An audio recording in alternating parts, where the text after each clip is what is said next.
Hello everyone, welcome to sign up study. कैसे हैं आप लोग? क्या हाल चाल है? आई होप आप लोग अच्छे होंगे।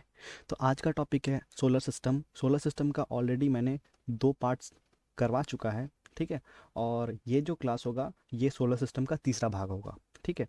हमने ऑलरेडी डिस्कस कर लिया है बहुत सारे चीज़ों के बारे में कि सोलर सिस्टम क्या होता है। ये सारी चीज़ जो आपको मैं फ्लैश करवा रहा हूँ, ये सारी चीज़ हमने पढ़ लिया है। अगर आपने वो वीडियोस नहीं देखा है तो प्लीज़ प्लेलिस्ट में जाके प्रीवियस वीडियोस को ज़रूर देख लें, ठीक है। आज हम लोग देखेंगे मून के बारे में। Okay sir. मून, जिसे हम लोग बोलते हैं चंद्रमा, चंदा मामा, ठीक है। चंदा मामा, दूर के पुए पकाए गुड़ के, ठीक है। So the moon is the fifth largest natural satellite of the solar system. पूरे सोलर सिस्टम का मून जो है वो पांचवा सबसे बड़ा नेचुरल सैटेलाइट है। एग्जाम में पूछा हुआ क्वेश्चन है, आपको याद रखना है। मून का एक दूसरा नाम भी है जो आज तक आप लोगों ने नहीं सुना होगा, वो नाम है फॉसिल प्लैनेट। मून को हम लोग प्यार से फॉसिल प्लैनेट भी कहते हैं, ठीक है। और मून जो है वो पृथ्वी का, अर्थ का एकमात्र, only natural satellite of the earth. पृथ्वी का मून जो है वो एकमात्र नेचुरल सैटेलाइट है। आई होप ये दिखेगा, ठीक है। Late me change. चलो ये ले लेते हैं, ये दिखेगा, हाँ जी। चलिए नेक्स्ट, एक और इम्पॉर्टेंट तथ्य जो आपको एग्जाम में पूछा जाता है। मून का जो डायामीटर है, डायमीटर मतलब आई होप समझते होंगे, ये है रेडियस, दिस इज रेडियस। और रेडियस का टू टाइम्स क्या हो जाता है? रेडियस का टू टाइम्स हो जाता है डायमीटर, ठीक है। तो जो मून का डायमीटर है वो अर्थ के डायमीटर से 1/4 है। That means what? मून का जो डायमीटर होगा it will be equal to 1/4 of the diameter of earth. ये इंपॉर्टेंट क्वेश्चन में है, एग्जाम में पूछा गया है। नेक्स्ट क्वेश्चन, कि मून को अपने एक्सिस के अराउंड रोटेट करने में कितने दिनों का टाइम लगता है? 27 दिन का टाइम लगता है, ठीक है। नेक्स्ट, हमारे मून पे एक बहुत ही थिन अमाउंट ऑफ एटमॉस्फेयर भी मिलता है जिसे हम लोग एग्जोस्फेयर बोलते हैं। इसके अलावा मून के पास अपना कोई लाइट नहीं है मेरे भाई। मून जो आप, जिसको आप चमकते हुए देखते हो ना, उसका अपना कोई लाइट नहीं है।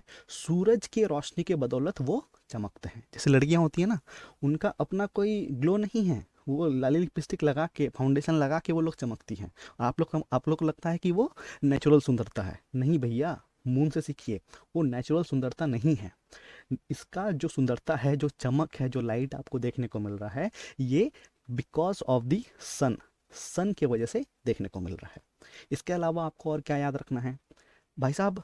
मून में बहुत सारे रॉक्स पाए जाते हैं, बहुत सारे चट्टाने पाए जाते हैं, और उन चट्टानों में बहुत ही ज़्यादा मात्रा में टाइटेनियम पाया जाता है।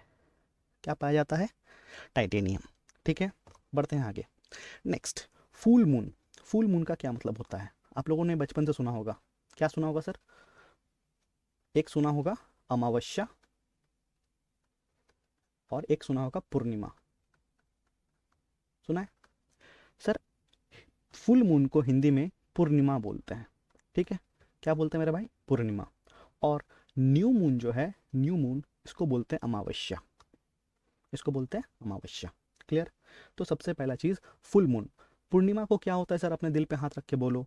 पूर्णिमा को जो चांद होता है ये वो एकदम गोले गोल नजर आता है, मतलब पूरा फुल फुल नजर आता है, ठीक है। If you see here, this is your full moon, ये फुल मून है सर। अगर आपको दिख रहा हो, let me change the colour of the pen. I think this is fine. If you see here, this is the full moon, ये full moon है। यहाँ पे आपको चारों ओर, आई एम सो सॉरी, यहाँ पे आपको,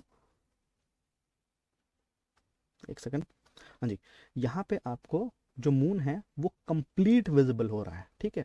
और एग्जाम में पूछा जाता है सर, ध्यान से जो मैं चीज़ बोल रहा हूँ, एग्जाम में पूछा जाता है कि फुल मून बनने का क्या कंडीशन है। फुल मून बनने का यह कंडीशन है कि जो मून है वो अर्थ के अपोजिट साइड और सन के अपोजिट साइड में होना चाहिए। The moon is on the opposite side of the earth from the sun, ठीक है।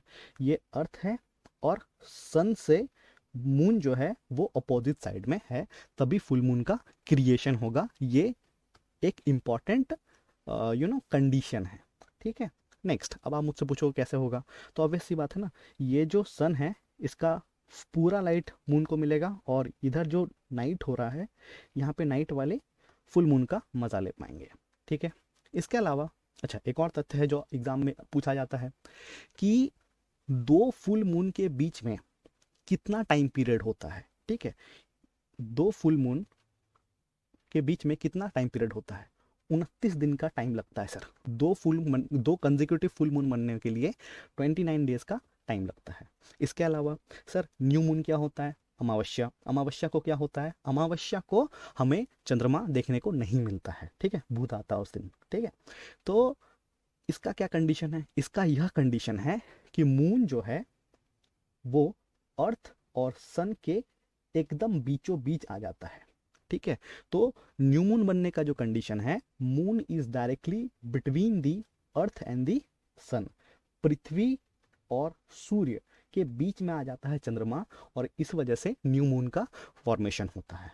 ठीक है, नेक्स्ट एक और चीज एग्जाम में पूछा जाता है कि फुल मून के कितने दिन बाद, फुल मून के कितने दिन बाद न्यू मून का फॉर्मेशन होता है। तो याद रखिएगा 15 दिन बाद। ठीक है, फुल मून के 15 दिन बाद न्यू मून का फॉर्मेशन होता है। ठीक है, नेक्स्ट एक पूछा जाता है गिबियस मून। गिबियस मून का मतलब होता है मून का वह हिस्सा जो हमें दिख रहा है पृथ्वी से। कितना हिस्सा दिख रहा है, 3/4 पोर्शन हमारा जो मून है। सी ये लेट मी शो यू। तो ये मून, ये गिबियस, ये है गिब्यस। ठीक है, ये है गिब्यस। एक होता है वैक्सिंग गिब्यस और एक होता है वैनिंग वैनिंग गिब्यस। वैनिंग गिब्यस, इस वर्ड में गिब्यस को ऑब्जर्व कीजिएगा।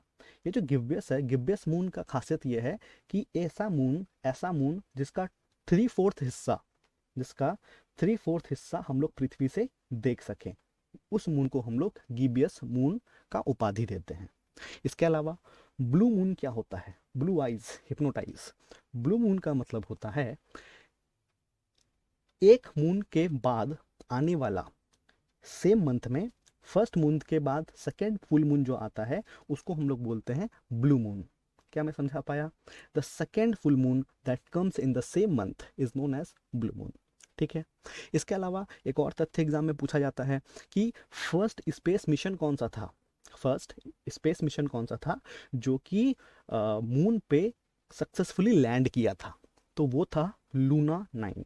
और लूना 9 किस कंट्री ने लॉन्च किया था सर, रशिया ने किया था। और रशिया उस वक्त यूएसएसआर कहलाता था, सोवियत संघ। ठीक है, सोवियत यूनियन। नेक्स्ट इसके अलावा पूछा जाता है कि पहला फर्स्ट ह्यूमन स्पेस मिशन कौन सा था। तो पहला ह्यूमन स्पेस मिशन था अपोलो 11 और ये यूएसए का था। ठीक है, ये यूएसए का था और ये कब लैंड किया था, जुलाई 20 1969। ठीक है, जुलाई 1969। चलिए बढ़ते हैं आगे। तो इतना तथ्य मून के लिए काफ़ी है। चलिए अब हम लोग देखेंगे जीवन का सबसे मुश्किल तथ्य जो हमें हमेशा तंग करता है। एस्टेरॉयड क्या होता है, मिटियोरॉयड क्या होता है, मिटियोराइट क्या होता है, मिटियोर क्या होता है, कॉमेट क्या होता है। इन सारी चीज़ों को देखने का कोशिश करते हैं। ठीक है, एक एक करके ऑब्जर्व करेंगे। ऐसा बता दूंगा कि जीवन में अब कभी भूल ही नहीं पाएंगे। सुनिएगा ध्यान से। सबसे पहले ऑब्जर्व कीजिएगा एस्टेरॉयड को। एस्टेरॉयड क्या है, एस्टेरॉयड एक बहुत बड़ा पत्थर है, चट्टान है, बहुत बड़ा चट्टान है। एस्टेरॉयड एक बहुत बड़ा चट्टान है जो कि मार्स और जुपिटर के बीच में पाया जाता है। मार्स और जुपिटर के बीच में पाया जाता है। ठीक है, और ये बहुत ही बड़ा है साइज में। ठीक है, लेकिन ये सन से छोटा है सर। ठीक है, सन से छोटा है, सन से छोटा है लेकिन साइज में बहुत बड़ा है। ठीक है, सुनिएगा ध्यान से। नेक्स्ट एस्टेरॉयड का बेटा, एस्टेरॉयड का बेटा है मिटियोरॉयड। मतलब एस्टेरॉयड ये बड़ा वाला पत्थर, इस बड़ा वाला पत्थर से छोटा वाला हिस्सा टूट गया और टूट के बन गया मिटियोरॉयड। ठीक है, तो ये जो छोटा वाला हिस्सा जो कि एस्टेरॉयड से टूट के बना, तो ये क्या है, एस्टेरॉयड का बेटा है। तो एस्टेरॉयड का बेटा को बोलते हैं हम लोग मिटियोरॉयड। अब रॉयड, रॉयड इंडिया में भी सर जो सरनेम होता है वो फादर का और सन का सेम होता है। तो ये है फादर, इसका सरनेम क्या है, रॉयड। ये है सन, इसका सरनेम क्या है, रॉयड। तो मिटियोरॉयड। ठीक है, मिटियोरॉयड का एक खासियत है, मीटियोरॉइड का क्या खासियत है कि मीटियोरॉइड जो है ये आपको सोलर सिस्टम के एज में देखने को मिलता है। ये आपको सोलर सिस्टम के एज में देखने को मिलता है, और जिन रीजन्स में मीटियोरॉइड्स मिलता है सर, उस रीजन को हम लोग क्यूपर बेल्ट बोलते हैं। एग्जाम में पूछा हुआ क्वेश्चन है, याद रखिएगा, क्या बोलते हैं? Kuiper belt. ठीक है, नेक्स्ट। तो एस्टेरॉइड समझ में आ गया होगा, मीटियोरॉइड समझ में आ गया होगा। ध्यानपूर्वक आगे देखेंगे सर। ये मीटियोरॉइड जो भी हमने देखा, ये मीटियोरॉइड जब हमारे अर्थ के एटमॉस्फेयर में एंटर कर जाता है, ये मेटेओरॉइड जब हमारे अर्थ के एटमॉस्फेयर में एंटर कर जाता है तो इसको एक अलग नाम से बुलाने लगते हैं, मिटियोर। किस नाम से बुलाते हैं? मिटियोर। तो आई होप मिटियोरॉइड और मिटियोर के बीच में डिफरेंस समझ में आया होगा। नेक्स्ट, जब ये मिटियोर हमारे अर्थ के सरफेस को हिट कर लेता है, अर्थ के सरफेस को हिट कर जाता है, तो हम लोग उसको मिटियोराइट कहते हैं। क्या कहते हैं? मिटियोराइट।